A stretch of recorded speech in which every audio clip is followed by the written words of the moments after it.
Hi, Simon here from Laney Amps.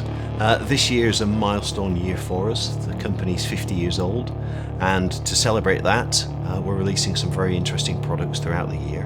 The first one of which is the amplifier that's sat behind me. But in order to tell you about that, I've got to tell a little bit of a story. It's February the 13th, 1970. A band releases its debut album. The first track begins with a rainstorm and the wind squall, and from in the distance a bell tolls, and then there's a peal of thunder.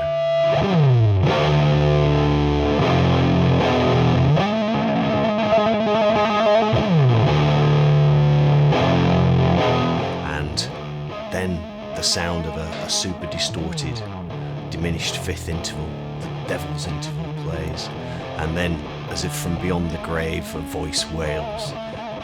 That's kind of the introduction to Black Sabbath's first release, and since that moment music has never been the same.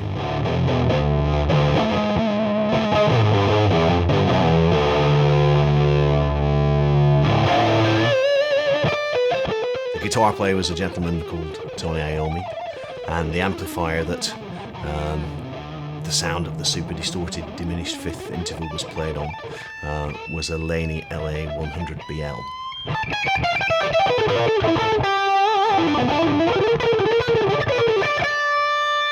In honour of that moment in time, and given the fact that the company's 50 years old this year, plus Black Sabbath are out on the road on their final live extravaganza, we're proud to announce the release of an LA100BL reissue, plus an LA412, and an accompanying Tony Iommi signature boost pedal, all of which will be available globally, but limited to 50 sets.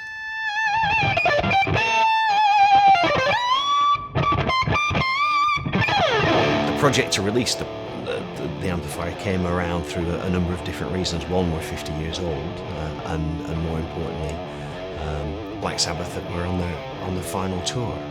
And I think one of the things that Tony came to us with was the idea that the Black Sabbath set list would include material from all albums.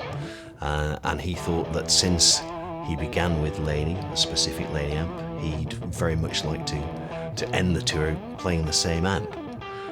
So we started to look at recreating a reissue of his original 1969 LA100BL, which is not an easy job. It's an old amp made the old-fashioned way.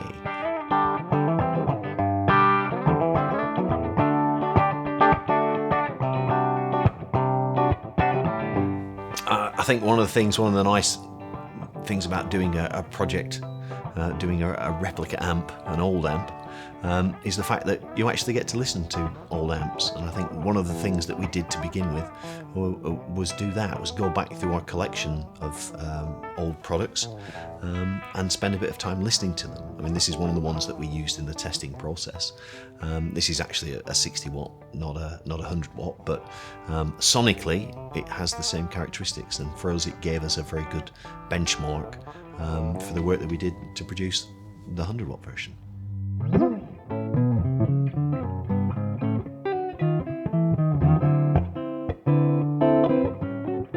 The LA100BLs are built in exactly the same way as they were back in the day. They're built using tag board, turret board, hand-wired, hand-placed components, and they're really, relatively simple amplifiers. They consist of a single channel, presence, 3-band EQ, and then a gain control, a treble input, and then a separate bass input with its own gain control. And the key sonic feature of the amplifier is really this level of sub that appears when you play and wind the amplifier up. That's generated by the output transformer. It's something that's quite unique and different to almost any amp on the market today.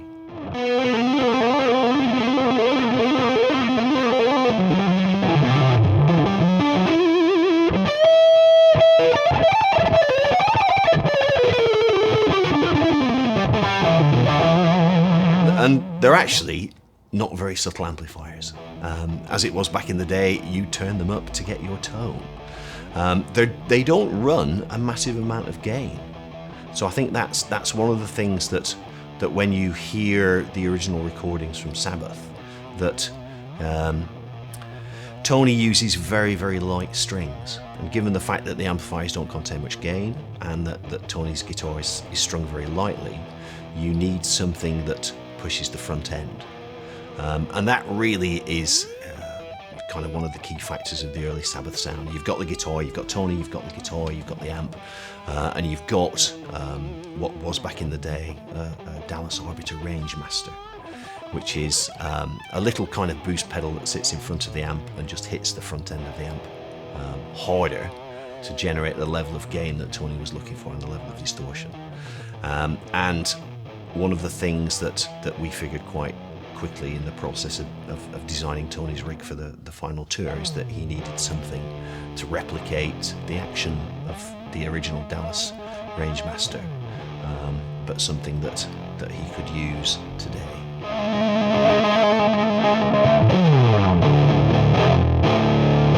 The result of that is the TI boost pedal, which is Tony's his signature pedal. It does the same job as the Rangemaster used to do. It allows you to boost the mids, cut the bass, and really just hit the front end of the amp harder to give you the level of gain that you need. Again, as with all things, it's relatively simple. There's a drive control, there's a volume control, there's a low EQ, a high EQ, and then a selectable mid control. Very, very simple, very, very straightforward, but it does exactly what it says on the tin. It gives you that level of gain and allows you to hit the amp that much harder. I think, going back to the fact that we talked about the amplifier being the sound of heavy metal, well, because it doesn't run that much gain, then the amplifier is actually, it's quite a blank canvas. You can use it to produce, many, many guitar tones. And I think when we started talking to people about the whole LA100BL project, it became quite clear that, as well as obviously its history within heavy metal, there are a lot of Beatles-esque jangly guitar sounds that have been recorded using the amp. Definitely a lot of Britpop, and maybe even more.